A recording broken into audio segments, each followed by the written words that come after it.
What's up, YouTube? It's Uncle Freedom coming to you on another well-deserved day off, getting ready to go to the range and do some testing, shooting, and training. I was supposed to do this video yesterday, but I forgot I was supposed to be somewhere else, and I spent my day with Hornady on the range shooting ballistics gel with their ammo versus whoever brought it. I highly recommend it if you've never actually seen some of that stuff. It's really eye-opening to see what your self-defense ammunition will do against stuff like auto glass or wallboard or 2 layers of steel.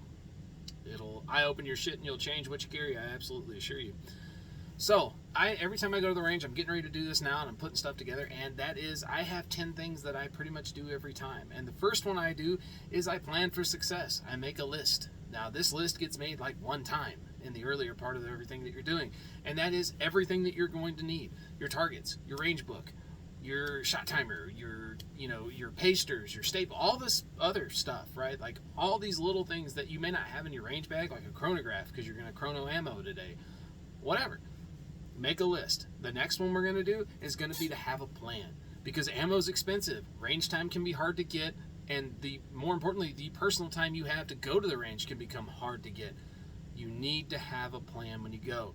Everybody likes mag dumping. Everybody likes doing it, okay? It's a great time. However, with as expensive as ammo is, I would much rather take that time and actually focus on getting better as a shooter and more efficient as a shooter and faster and more accurate than I would just to run 20 rounds into the berm. So, for the love of God, have a plan. You can find all kinds of range plans all over the place. T-Rex Arms, Bear Solutions. Like, there's tons of guys that make drills and targets and stuff. Go check those out. Draw your own stuff up. What you want to do.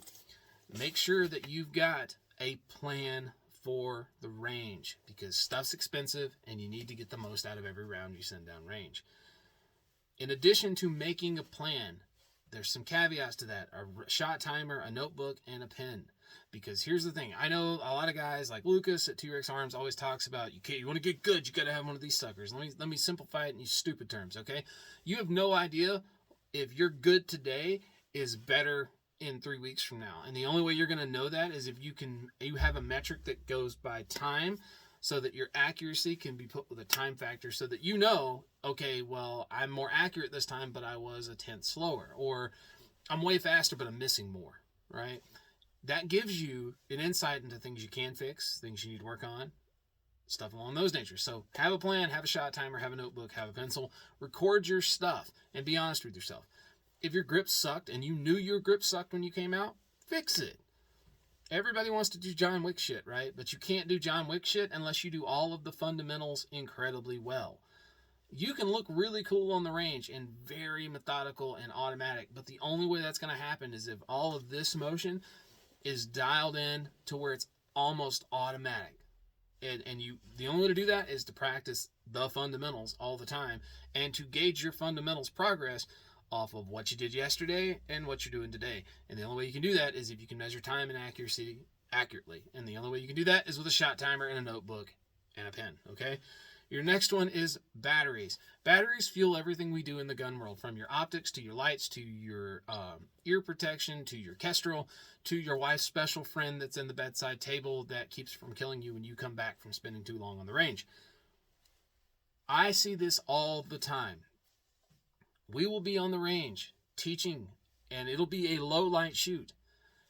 And inevitably, in the first 5 minutes, somebody's flashlight is dead. Why is their flashlight dead? They knew all day long we were going to do it, because in their brain, they haven't touched it and it's just fine. That's not true. You need to have spare batteries.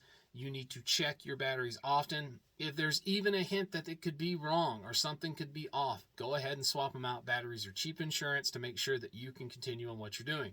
Another one, I've gone to the range with a red dot, presented out, and had no dot. And when I went to my bag, I had no batteries. So that meant that gun was just out of commission for the day, because I was stupid and didn't bring a spare battery, and I didn't check that before I went. Really cheap insurance. You can make sure that you can keep shooting and have a good time. Your next one is going to be a toolkit, because I have done this and ripped foregrips off of guns before. I have had optics fall off. I have seen lights fall off of guns, backup irons jump off of guns. It happens, man. Like, it's recoil and stuff, and things are going to come loose. It's just kind of the nature of the beast. We did put it together. So have a toolkit, because you don't want to go home from your range day that you fought really hard to finally get to go for the first time in 2 weeks, and you're all excited because your optic isn't zeroed and you didn't bring a screwdriver or it fell off the gun.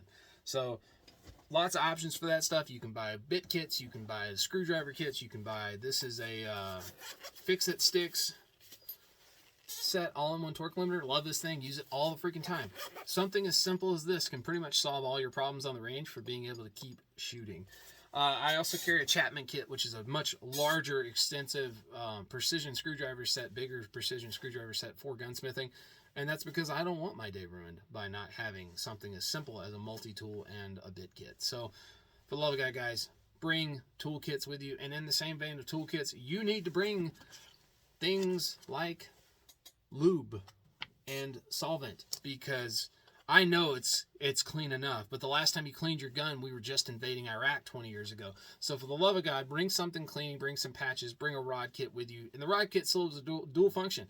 If you get a squib, your day is done unless you get that out of there. Unless you want to Bugs Bunny Elmer Fudd your shotgun, you need to have a rod to knock that out of there, and you need to have some lube, patches, and basic cleaning stuff to get it done. I am of the vein that I don't want to clean my guns at the range. I want to shoot while I'm at the range, but I need to have the option to fix it if it goes wrong so I don't end my range day.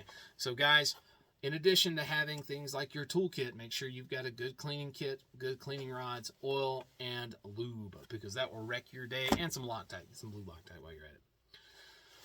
The next one we've got is preloading your mags. This is a 29 round mag, YouTube. Preload your mags. This takes time. We see it all the time on the range as we go back and have people reload for other iterations. We burn 10, 5, 15 minutes sometimes having people stuff their mags. If you made a proper plan and you knew what it was you were going to work on, you could pretty much have all your mags loaded if you've got extra mags, which you should have extra mags because these are cheap and expendable and you should have lots of them. Now, handgun mags, I get it, right? Like, depending on what you're shooting, your mags could be $80 a piece. I get it. You got 5. Work with what you got. But at least pack your mags before you go, so at least you can start shooting instead of loading mags right out of the gate. The next one goes into having a plan again, and that is selecting your targets for what you're going to do. Maybe you don't have access to a ton of targets. Maybe you just run IPSC and that's all you carry. I'm a fan of that. I carry IPSC too. But adding something as simple as some target dots on there so you have a smaller aiming point, which can increase your accuracy and precision and make you refine your sight picture, can make you a better, more efficient shooter. There are tons of companies all over the place, and I keep this clipboard with me when I go to the range. This is the Right in the Rain Typhoon Field Desk. This has got Bear Solutions, T-Rex Arms, Haley or not Haley, damn it, can't remember his name, Sage Dynamics. Tons of their targets for drills in here. Tier 1 Concealed. I've got a bunch of their targets in here. Why do I have them in here? Because it gives me an option to work on different stuff, and I can just tack these up to one of my IPSCs and roll out and keep going. So make sure you pack targets. Make sure you've got a target selection. Your next one is going to be food and drink. Because if you die of a heat stroke, you're not going to have fun at the range.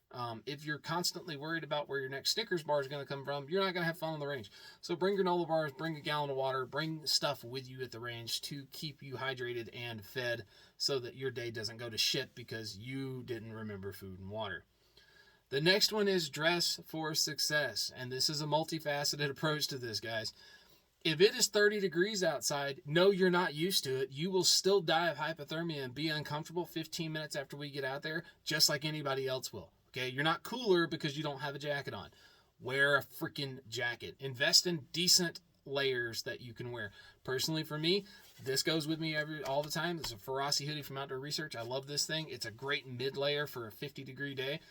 But I also always carry a rain shell. I carry a hoodie, and I carry a heavier insulating layer because sometimes it gets just freaking cold, right?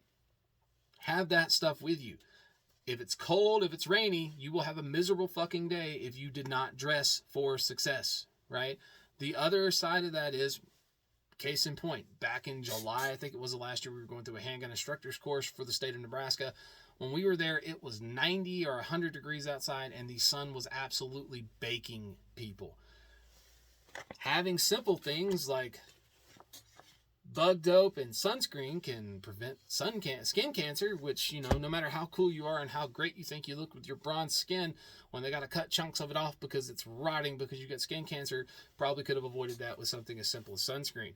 Now, for me personally, when I go out and it's super hot and sunny, I'm of a long sleeve shirt variety because I learned a long time ago that I will be cooler in a long sleeve shirt in a very hot environment than I will be in a short sleeve, because as this gets wet with sweat, it evaporatively cools, keeping my body temperature lower. Fun fact, Southern boy tidbit of the day for you, but I wore combat shirts the entire time we shot on the range during that pistol instructor's course. But that did not mean that the back of my neck did not get completely raw and blistered, because I didn't think about sunscreen. Fortunately, I had a friend who had sunscreen. Don't be that guy. Bring sunscreen. Bring bug dope, because mosquitoes will wreck your shit and so will ticks.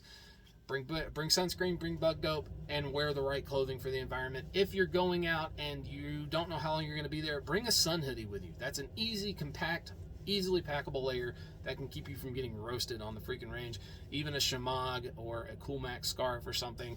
And always have a hat when you go. It's not just for looking cool, but if you get a piece of brass behind your glasses, you will wish you had on a hat. So after that is to have a packing list in your range bag. In the top of my range bag, I run an Everly Stock R1 Bang Bang range bag. In the top pouch of mine, I keep a packing list. That list is stuff that should be in that bag all the time, and that stuff is simple. That is my battery box. That is my brass bag. That is whatever magazines I'm going to run for the handgun I'm carrying. That is 8 rifle mags that live in the bag at all times. That is a certain select amount of targets that stay in the hard base of that all the time. My staple gun and staples, because if you've ever forgotten one of them, that is the most annoying moment of your life, and you are scrounging trying to pull staples out of plywood and tacking them back in with a freaking Leatherman. So make a list. It'll prevent you forgetting things like staples or batteries or your toolkit because you took it out to tighten up a freaking doorknob in your house and you didn't think to put it back in. It'll keep you from forgetting things like ear pro, super important, spare glasses, clear lenses, having those if you're going to do some night shooting, because you might look cool in your mirrored sunglasses, but when it gets dark, those suck. Having that stuff on you all the time, that is super important. In addition to that, one spot of mine just says med kit. My med kit stays mollied onto the back of my bag, but then again, I also have a med kit on my belt and a med kit on my vest. And the reason I have a med kit in all of those places is because you need that stuff. If I get yeeted by some dumbass at the range who's showing his friend how cool he is with his brand new rare breed trigger, I would like to survive that incident so I can go track that bastard down at a later date, versus having to haunt him and just being an annoying ghost because I didn't have med gear on me. Carry med gear, guys. It's cheap insurance. Take a Stop the Bleed course and learn. Contact me. I'll walk you through how to use the shit. I don't care. You should know how to use medical gear if you're going to be a gun guy, and if you're going to be a gun guy, you should always have some form of medical gear on you, at a minimum a tourniquet and some way to pack a wound. Sorry, I'm not going to get off that horse. You should absolutely have that stuff at all times, no matter what, and you should have a dedicated trauma kit in your range bag, no matter what, and it shouldn't be robbing pieces from that to go onto your war belt because you're on the range in your belt. No, your belt should have a kit, your bag should have a kit, your vest should have a kit. No matter what you put on that day or have, you should have a kit all the freaking time. So, make sure you got that, and that goes along with that packing list. Make sure you got that stuff. Little bitty things on that packing list you may not think about. Your mag loaders, your uplula, look over my brass bag, headlamp. Having that stuff written down on a list and being able to go through your bag quickly and make sure you got it all, and that goes hand in hand with that. Have a good range bag, right? Your duffel bag is not a range bag. I'm sorry, I won't budge from this, but you need a decent range bag. I ran a Range Ready from 511 forever. It was a great bag. Super bulky, and it didn't have the organization I wanted. Now I run an Everly Stock R1. That is the best range bag I've ever used. It's all divided on the inside, and I have spots for things like my eye pro, my ear pro, my med kits, my mag loaders. These pouches that have bug dope, sunscreen, cleaning stuff. I have dedicated spots for this stuff in my bag, and I can quickly look at my list and make sure I've got it so I don't ruin my range day when I go. So guys, as always, like and subscribe. Tell a friend about me. This channel is growing. I'm kind of surprised. I figured people would have turned me off immediately and been like, God, that guy's annoying.